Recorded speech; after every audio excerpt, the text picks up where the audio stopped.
And welcome back, everyone, to another episode of Going for Two, presented by Home Field Apparel.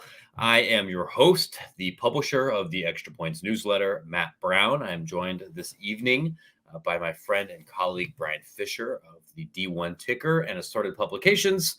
Bryan, what on earth should we talk about today? I can't imagine that there's anything that the news cycle has completely dictated we need to talk about.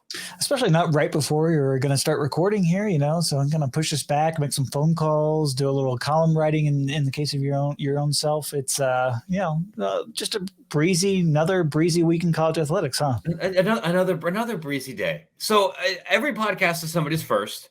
And on the off chance that you are not familiar with what we're talking about as we record here on Tuesday evening, everyone's favorite whipping boy, Mark Emmert, the president of the NCAA, has announced that he will be stepping down effective next year. This was, I believe, from the press release, a mutual decision between him and the institution itself. The guy that is the easiest person to beat up on Twitter and on social media and in a newspaper and basically anything else is not going to be there anymore.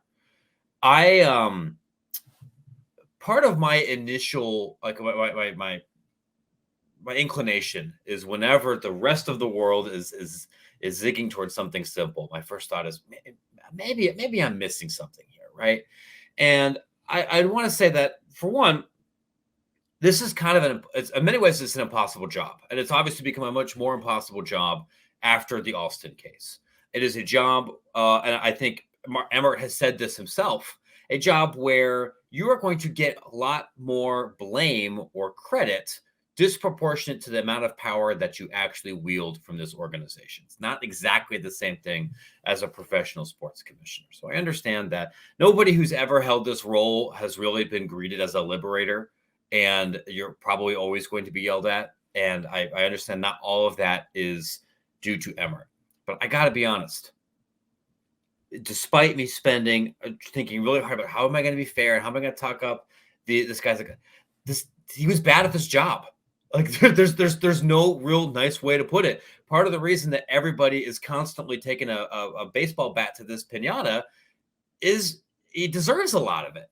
And it is difficult for me to look back or imagine how, how we'll look at this last decade or last decade plus here. I guess it was a little over 10 years as head of the NCAA during this era and think that this was anything more than several missed opportunities.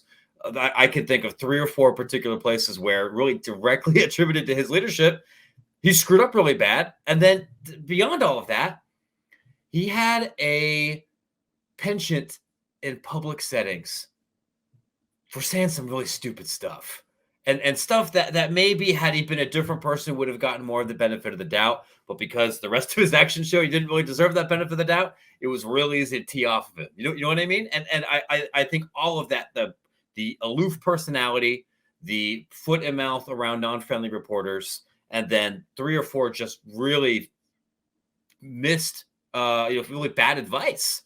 It has led to I know we're not doing with a big pool here. This is probably the worst head of the NCAA ever, right? I would say so. And I think it's such an interesting contrast to his predecessor, Miles Bryan, who took over and certainly somebody who was beloved kind of within the NCAA infrastructure, somebody who was very, I want to say, warm and really caring about not just the student athletes, but, attentive to the needs of the athletic directors, to presidents, really was able to bring a lot of them, people there into the same room and try to find common ground. And Mark Emmert, he just hasn't done that. He has not provided the leadership that position needed at its most critical juncture. And I think that is really the biggest underpinning that really points to all of his failures, is that he was unable to rise to the occasion at the time when the NCAA needed it most. And that really is going to be really on his epitaph as far as his tenure. You can go through the list. Failed legal strategies, not just the Alston one, but there were numerous ones. The NCAA. spent nine figures in terms of over hundreds of millions of dollars, in court settlements and bad, bad strategies embraced by them. He elevated the wrong people inside the national office at times. I think there were just bad PR flaps that he misspoke, and he just kind of shot himself in the foot a lot of times. I mean, enforcement has been a consistent mess, and I understand that a lot of that's somewhat out of his hands, but he has certainly not helped in those matters. And he's led basically three transformations of the NCAA and three reboots, if you will, in terms of governance and structure and all that sort of stuff. And it just hasn't worked at each point. And really, I think the worst thing about it, and really the thing that I think really has been lacking since he took over, was just vision. He really has not laid out a good vision for what the NCAA needs to become and what it ultimately has to, how it has to get there. And I think that more than anything, he's gone with the flow, at each time, and he's been a step behind at each time. And that has been to the detriment of really the entire NCAA, and why his tenure certainly looks not very good in retrospect. It's a great point. And that is, if anything else, over the last 2 years or 18 months, that's been needed more than anything, because if you are not able, as the head of this institution, to articulate a vision for what we want college sports to be, and then what we want this institution to be beyond athletes don't get paid, which now you even failed at that, because they are. Now it's just in an even more inefficient and complicated and potentially problematic way. But there were 6 or 7 different directions all of this could have gone. And to your earlier point about not being a beloved figure within this bureaucracy. It took me like 5 minutes after the announcement to get us a couple messages from folks of like celebrating that Mark Emmert is done. Like that is the kind of guy, I think is represented here. It's a great point. I have not gotten a single thing from anybody that said anything nice. And it's one thing to lose athletic directors. Like, we think we talked about this before. When Emmert got his extension last year, ADs and conference leaders, by and large, were flabbergasted, because almost everyone was sick of his shit. This was not a group that really had a lot of faith in his leadership. Coaches and people down below at the athletic department level, I think to a man and to a woman, big school, small school, medium school, were really frustrated with Indianapolis. And then, part of the promise of Emmert, because I think it can be a little bit easy to forget what he was supposed to be, because this was a guy that had been a university president and spoke provost, right? He'd been at Washington. He had been at LSU. He had been a high-level administrator at UConn. And given that university presidents, not ADs, are the ones that really control most of the powerful levers in the NCAA that are supposed to be controlling what happens in college sports, somebody who was really comfortable in this world was thought to be, this is the effective mechanism for meaningful reform. When Emmert was hired, and we go back to how people talked about him in 2010, 2011, this was supposed to be somebody who could maybe continue some things from the Brand era and make some big changes. And I think probably to the most charitable viewing of this, I honestly think that's what he tried to do. And when he realized that was going to be difficult, or we got pushback, or we didn't have the faith in his membership, then it was just path of least resistance. And how do I sound like the biggest dork in the world when I explain that? And then even a lot of rank and file presidents lost faith here. So that's when I thinking about where the conversations immediately is after this. I think, one, it's easy to take a very nihilistic view about the NCAA in general. This is not an entity that has virtually any public currency or credibility. With that's Congress, or at the school level, or at the athletic level, or within athletes. Nobody has faith or believes that this institution has credibility. I maybe am a little bit different from perhaps some of our peers in that I actually still think there's a place for the NCAA. I don't think that the organization is going to completely disappear in the next 3 or 4 years, even if the largest Power 5 or the largest Division I athletic departments end up doing something outside of the structure. I think there's still going to be something for this kind of entity. Even though I understand why it would be easy to take a very nihilistic or cynical or empty view of the NCAA. So I think that maybe the next interesting question is, who should take this job next? And one, it's a really hard job, and we can talk about that here. But as I'm trying to imagine, like, okay, what skill sets would be really important or valuable for whoever steps into this role? For me, I think credibility is maybe the biggest one, and credibility among multiple stakeholders here. You need somebody who conference commissioners and athletic directors and people who live in the athletic world right now, not people who moonlight there or spend 7% of their time there when they're mostly working on things. So the people who are actually really involved in this world will believe and say this is a serious person who can understand our concerns and also knows how to execute on some of those things. So I think, with few exceptions, I honestly think it would be difficult to put a university president in that position right now, because even if there's a couple of exceptions, but if you're somebody that really hasn't really been in that world, I think that might be a challenge. You'd also need somebody that I think the general public, and including some lawmakers, would not immediately dismiss as an empty suit. And that is a very small list of people. I have somebody in my mind that I think, I don't know if this person would want to do it, but we can get there. yeah, it's funny because he was such a uniter in all the wrong reasons, right? It's breathtaking that the farthest left and the farthest right and people that share nothing in common culturally or politically be like, this dude sucks. And it's really hard to think of other people, honestly, who do that.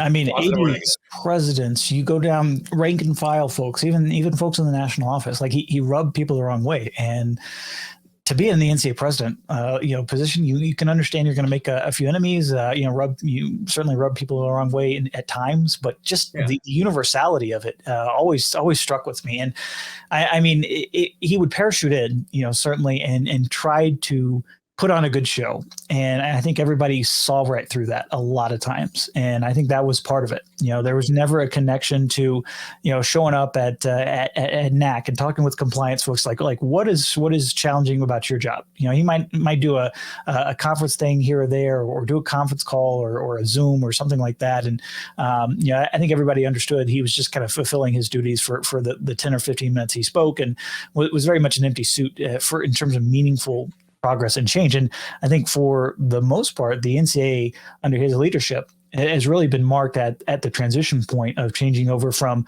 some of that rank and file day-to-day grind put in by ADs, put in by committee members, associate ADs, assistant ADs, compliance folks, lawyers, and whatnot, in terms of moving that organization on a day-to-day basis and shifting it to the presidents. And it's come back a little bit just because there's been so much work these last couple of years, and the progress being made on folks reaching out across the country in terms of these committees and whatnot, in terms of the transformation stuff.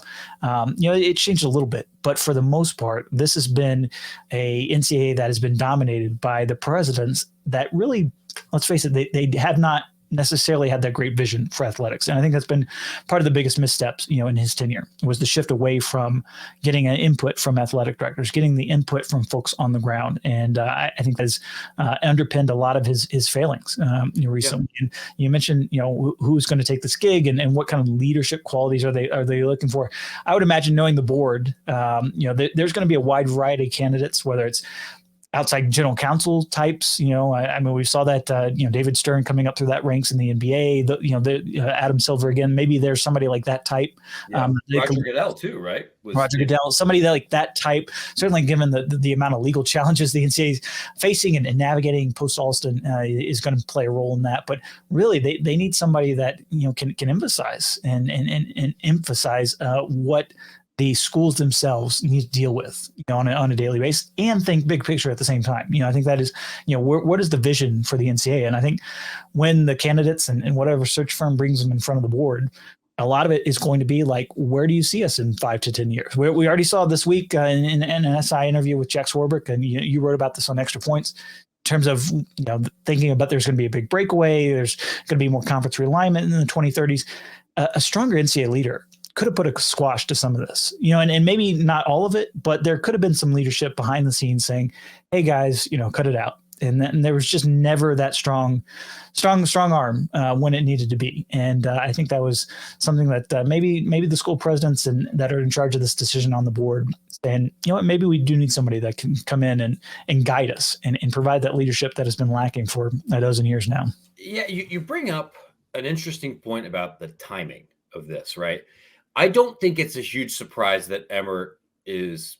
I mean, it's a little bit surprising Emmert's sitting like at this maybe specific moment, but the man's almost 70, and there's gigantic changes happening right now. I mean, it's not unlike the Big 12 with Bob Bowlesby right now. Like, this is an inflection time for that conference. Is an inflection time for the NCAA. It makes sense to make a leadership change now, so the new person can come in and help shape some of those. I would imagine that an individual who might want this job, some people would say like, okay, the fact that there's a lot that's unsettled could be attractive.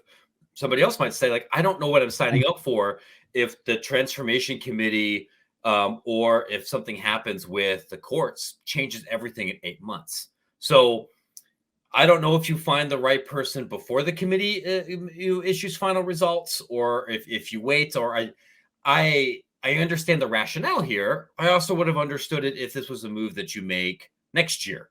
But maybe if you're so sick of Emmert, maybe you don't want him to be doing anything else other than like the bare minimum to shape some of these changes. But I mean, I think that the announcement as it was written was certainly said, he'll stay on basically for another year and a half or so, basically until 2023, right? Everybody I've talked with tonight, at least, has said that they're going to move, relatively quickly. I mean, these things do take several months. Got to hire a search firm, got to go through the process, got to go in for the board, got to present your thing to kind of the general leadership of the NCAA, get input from a lot of conferences and commissioners. That takes time. We understand that. But I think the general consensus is going to be that he's going to be out by at some point in the football season, right? By the end of 2022 for sure. 6 months. I think was the thing that I was getting in text messages, if not sooner. I think everybody's erring for the sooner rather than later. Yeah, and you do this with commissioner changes sometimes too, where even if you find the right candidate 4 months into it, they might work together for a little bit to pass along some of that knowledge. But it would be a big surprise if spring 2023 Emmert is still in Indiana. I want to talk I would like to talk maybe some names or some other if not names, the leadership qualities or other specifics for this role. I don't mind saying this. Like there's a handful of people that I think could potentially do this gig well. But as I'm imagining it, I think you would want somebody that has credibility with the athletic side of this operation. Also have some credibility with some media members. I mean, NCAA shouldn't like operate to please me. But I think if universally people like me think you suck, that is going to make some things difficult. So there are individuals that will have more credibility with at least pockets of the media world to at least give you the benefit of the doubt from the beginning. I think that's not for nothing. The other part of that I'm imagining and as my thinking here is somebody with some professional experience may actually be a real benefit, because this transformation system and what high-level college sports is going to look like over the next 3 years is likely to incorporate some measure of professionalism, whether that is through collective bargaining, whether that is formally saying, okay, we no longer are equipped to serve athletes of this particular use case, and so we want to funnel more people into the G League, and we're going to offer like a very different kind of experience here. Somebody who's more equipped to talk about the way some of those systems work. There are probably a couple people that have this experience. To me, like the first person I think I would call would be Val Ackerman. He has worked in professional basketball, has worked in college basketball, has a lot of credibility, not just as a really fine basketball mind and someone that knows how to like run and create events, but also a policy-oriented person and somebody who understands, business on multiple different levels here. I don't think she would be perfect, and she might decide, I don't want that gig because that gig's impossible. But like for me, I think that would be someone that would check an awful lot of boxes and would be thoughtful and diligent and be able to handle some of the communication issues in this job that Mark Emmert was really bad at. I think Val's terrific. I think that would definitely be a good option. I would have question, I guess, just in terms of whether she would want to take this job. She's got a gig here at the Big at the Big East, and I think she loves that gig and what it brings to places like Madison Square Garden during March. And I think she's comfortable knowing that her legacy is pretty secure. And I think she just would, if anything, she might look at the USA basketball gig as maybe her next step. Yeah, she'd be great at that too. But I when the initial list, all come out, and you're kind of thinking about candidates and and bouncing back and forth. And I know you mentioned not having a school president, be involved in this, but I think two came to mind initially, and that was Kirk Schultz, who we've kind of talked about a little bit in terms of the Big 12 commissioner. Somebody very, very athletically involved president. Yes. Like somebody who gets both the academic world, having been a dean and a school president at multiple stops, ACC degree, he's got, experience in the SEC, Pac-12, Big 12, like you hit the major Power 5 conferences, and he's got experience, and somebody who truthfully recognizes the importance of athletics to a university, which I think that, is lost on certain presidents. So I think he would be a strong candidate. It was funny because like literally this week, he kind of came out and said, I'm not a candidate for the Big 12 commissioner. And literally like that, as soon as I saw that, I was like, well, maybe he's saving time to take Mark Emmert's gig. And of course, literally days later, that ends up happening. He's taking the Oklahoma job. Yeah. And the other name that came to mind beyond Kirk Schultz was Chris Howard, former Robert Morris president, served on the college football playoff committee. He's now at ASU in kind of a non-presidential athletics role, but kind of running their development. But former Air Force running back, you talk about like ticking off all the boxes that you could ask for in terms of the entire role and what it will serve. And I believe he's got his JD. So like I think he would be a very strong candidate if he wants it. And I think for a lot of these names that we're going to bring up and discuss, a lot of it is, well, do they want this? And yeah, you're getting paid $2 or $3 million a year. You kind of get to run the show at events like the NCAA convention and all that, but it is a tough gig. And like we've been talking about with some of the challenges, you're going to have to do a lot of fence mending. You're going to have to do a lot of traveling. You're going to have to do a lot of hand holding, and you're going to have to provide some vision that frankly, it's a big task. And so maybe some folks say, I don't really want to jump into that. I know I can get a cushier gig for the same amount of salary, if not more. But those are the two presidential names that came to mind. Yeah, those I would agree. Both of those I think would be high on that list. You're right. It is a difficult gig to recruit for. We could talk about this more, I think, here in a second for several of those reasons. I had one of my readers kind of jokingly say, Matt, maybe you should apply, right? And the salary is going to be great, but beyond the fact that you got to have high level executive vision and your political constituents inside and outside the organization have terrible morale, and they may not like each other very much. Also, you got to move to Indiana.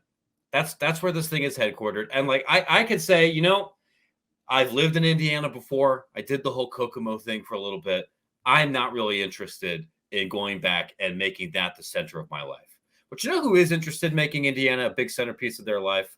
Our title sponsor at Home Field Apparel, the most the producer of the most comfortable, most unique vintage athletic apparel that you can find anywhere.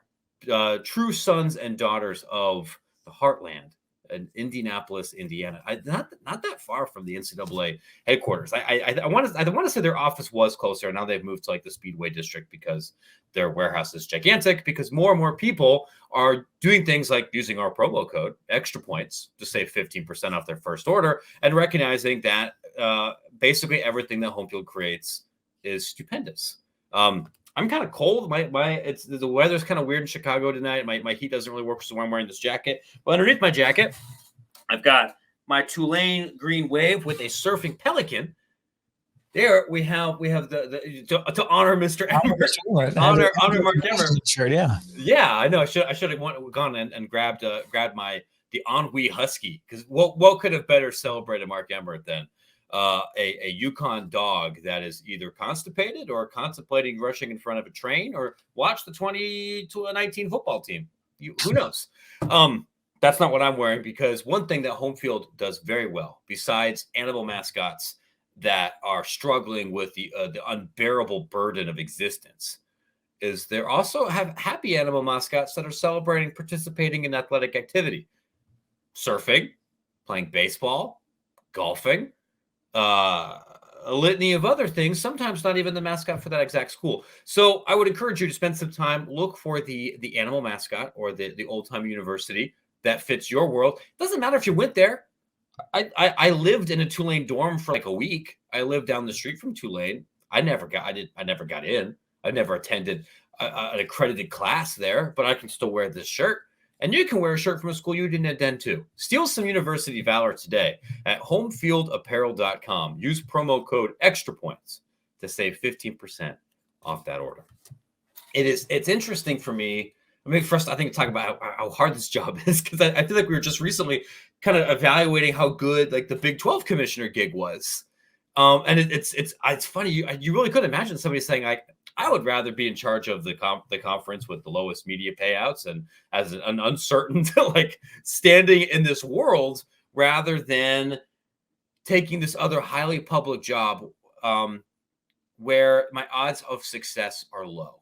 And your power is being stripped. Like that's the other thing. Like Mark Emmert is handing over the baton to the next person, and he's literally has stripped a lot of his power out. The NCAA, not just from the Alston decision, but like the NCAA is abdicating a lot of things to the schools, right, and to the divisions themselves.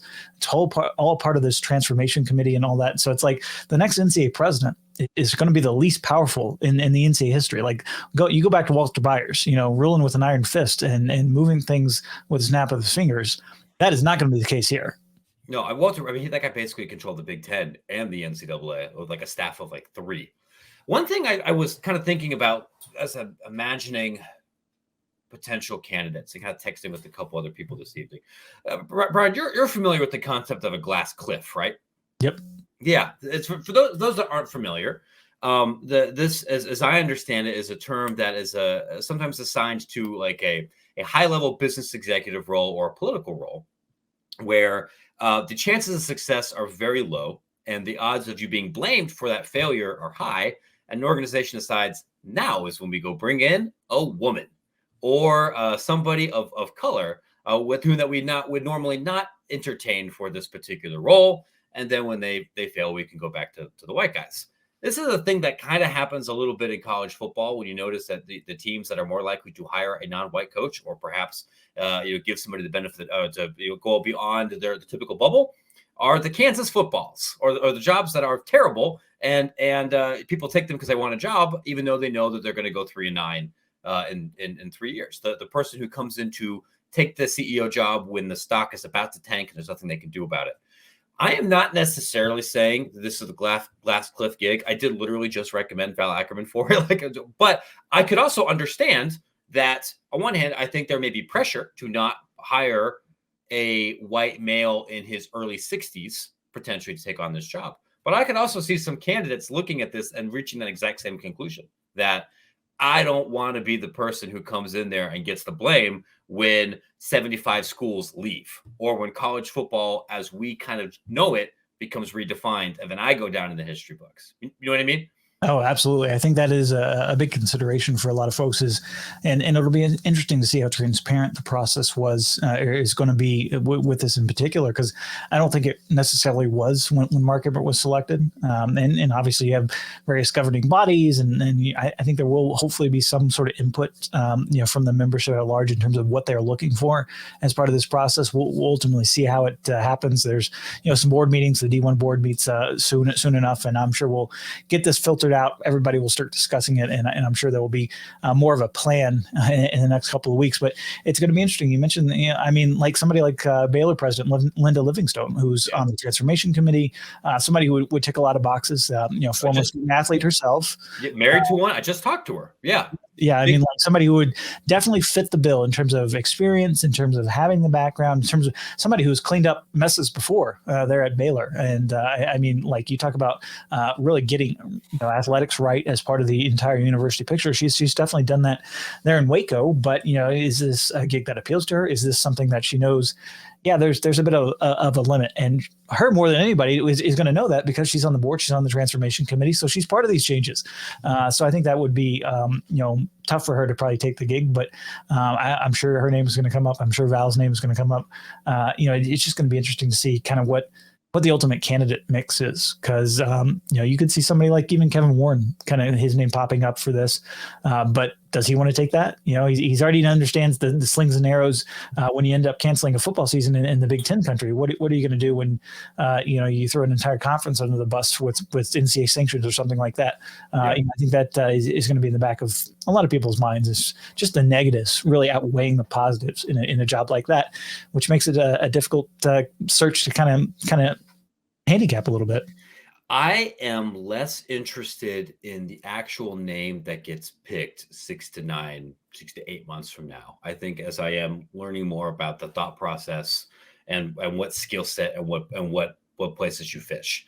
I think the other thing that we've, I mean, not to interrupt you, just like this is the same board that is going to be guiding this process that gave Mark Emmert, outside of like 2 names that have changed over. It's the same board that gave this guy an extension a year ago. Like this is happening on the nearly 1 year anniversary of one of the most ill-received and ill-timed contract extensions that the NCAA has ever handed out. Which is I love when they dropped it at like 7 o'clock in the evening, like buried on like the 8th paragraph of some other press release, because they definitely felt good about it. If I remember right, and I might be misremembering it, the genesis for the extension was that Emmert was getting interest from being a university president jobs elsewhere. And he was just like, look, sky's falling. And the only guy you can trust right now is the guy that's been tearing things down for the last 15 years. So you better give me an extension or I'm going to go back to LSU or go somewhere else. And then, I guess that argument worked if that is what in fact happened. You're right. We've talked here about conference leaders. We've talked here about a couple of presidents. But I suppose potentially a sitting conference commissioner could get involved there. It's funny you mentioned Kevin Warren. Like I could have seen a world where the Urban Meyer situation ended differently, where this would be Gene Smith's job, as somebody who has done like every committee and is actually liked and respected. I imagine there would be some op-eds about that. If that was a person, I wonder. Go short term. If you kind of view this as more of a transitioning type role, then sure, somebody like Gene Smith would make a lot of sense. I think his age kind of works against. I think they do kind of want to get probably somebody a little bit younger, somebody a little more youthful and up for the rigors of the job. But kind of who knows? This is certainly very early in the process. Very, very early. The one thing we haven't really floated here would be getting somebody completely different. So like I saw here that like my friend of Extra Points, friend of our kind of extended universe here, Dr. Victoria Jackson over at Arizona State, who's a history professor, and she was like, maybe this next thing should be 2 jobs.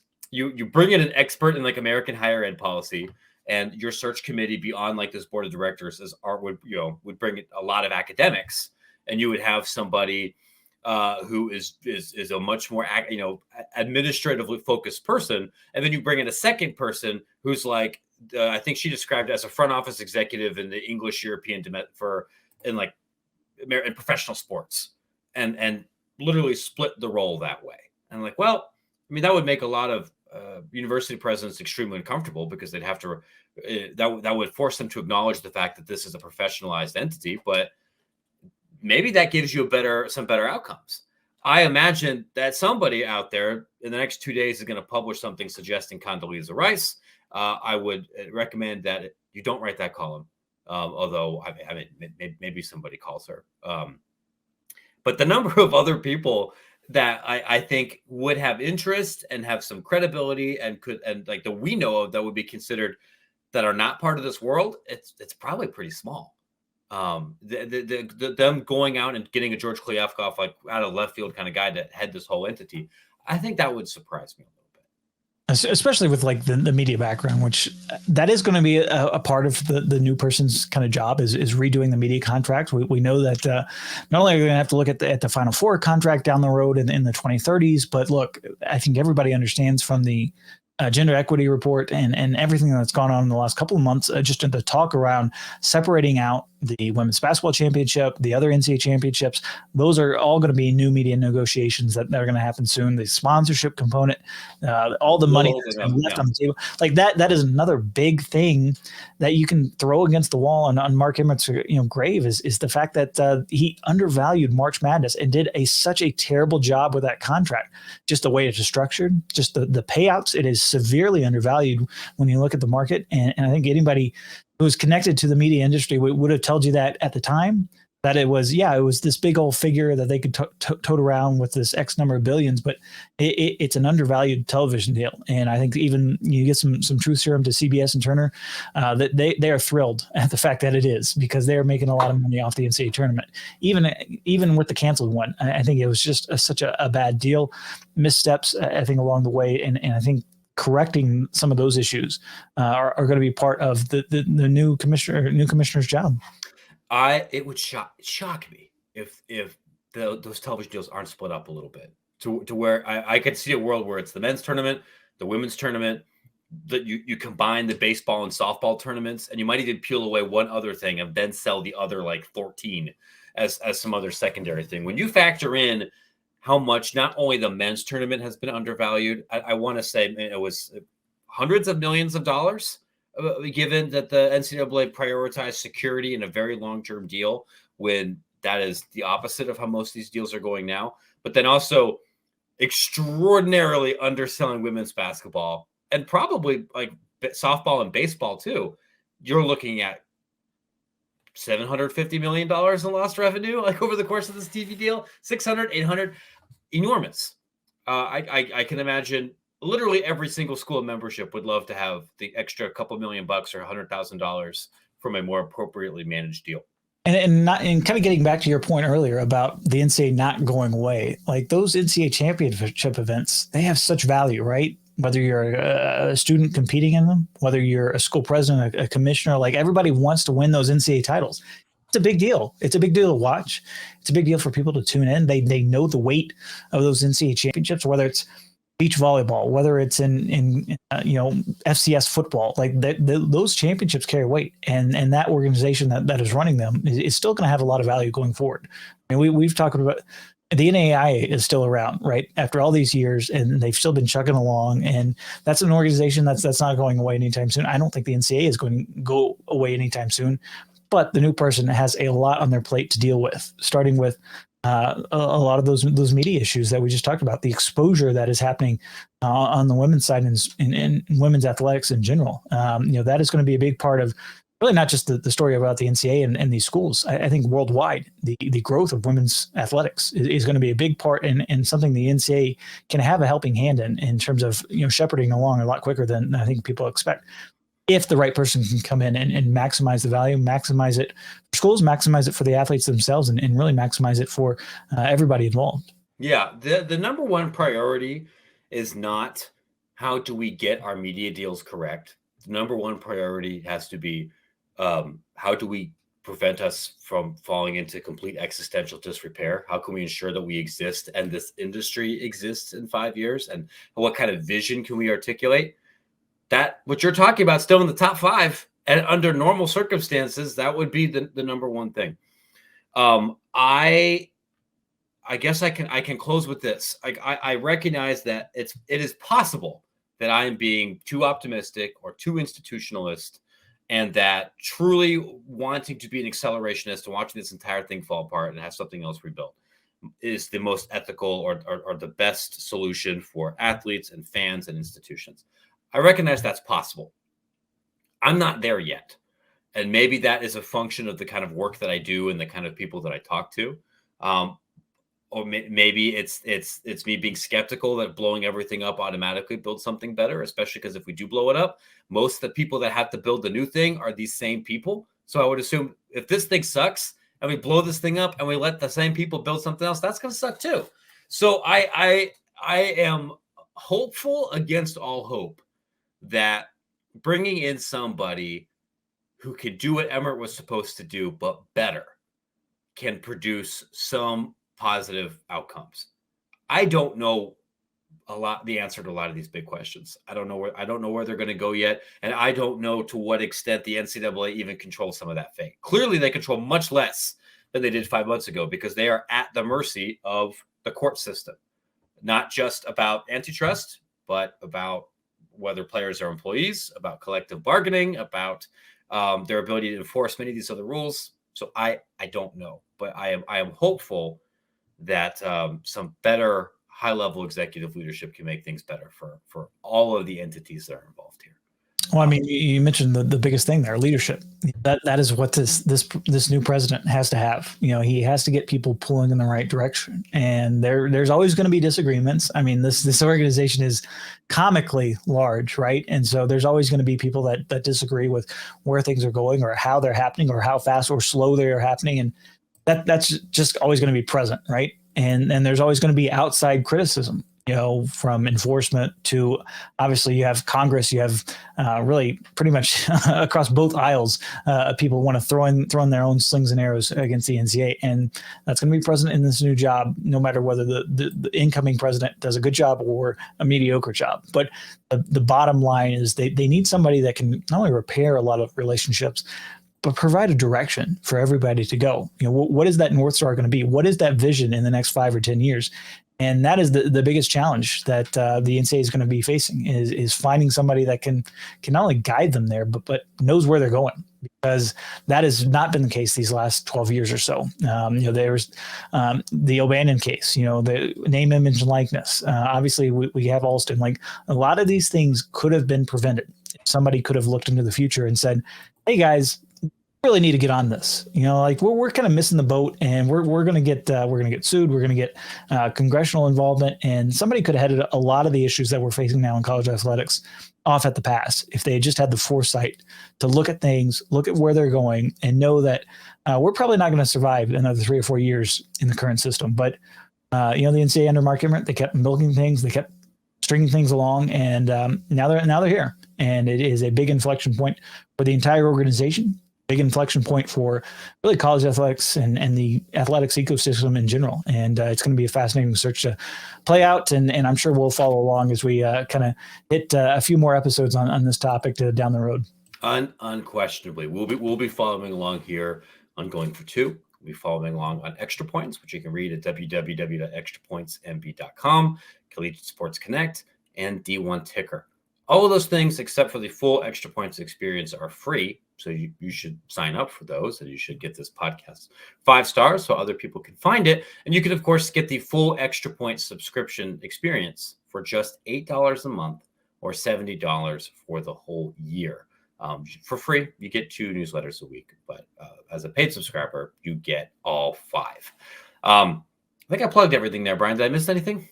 Not that I can think of. I think that was a pretty good overview of everything. D1 Ticker, essential right now if you want to keep up with the latest, not just on this NCAA presidential search, but all those changes that we've just been talking about in college athletics for now and in the future. It's something that conference commissioners read, former conference commissioners, key figures in the industry, ADs, coaches, the wide gamut, even media members like ourselves were readers long before we ended up working for the organization. So it's an invaluable resource right now. And you mentioned Collegiate Sports Connect too. I think we're about to have a few extra additional conversations with folks in the know and in the industry about Mark Emmert, his tenure, and kind of where the organization goes from here on that subject, if not a lot more. We haven't seen my face like Collegiate Sports Connect for a little bit because I've been on the road and then was off. That will be changing very soon. I think our first interview that I did about Wichita State should be up by today when you listen to this. Thanks for listening, everybody. We're going to go try to do some typing up here and some other phone calls here before I go pass out. It's been a long day. I would appreciate it next time if the head of the NCAA would announce that they're leaving earlier in the day. In the meantime, thanks for listening, everybody. We'll catch up with you.